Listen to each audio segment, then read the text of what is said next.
বেটি খবর শুনে এসেছে, নিজের শ্বশুর, চার শ্বশুর, ফুফা শ্বশুর সবার খবর হয়েছে, সবাই মিলে এসেছে, জানাজায় হাজির হয়েছে। নিজের মায়ের তরফের কুটুম মেহমান এসেছে, তারাও গিয়েছে, জানাজা পড়েছে।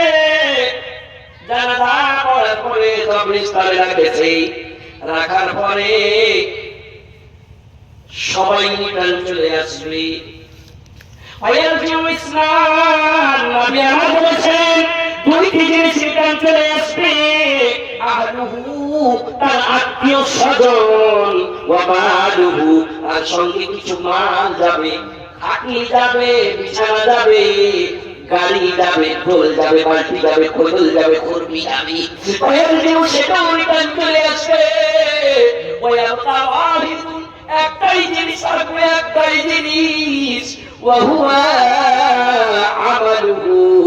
সেটা কি? সেটা তার সঙ্গে আমল থাকবে।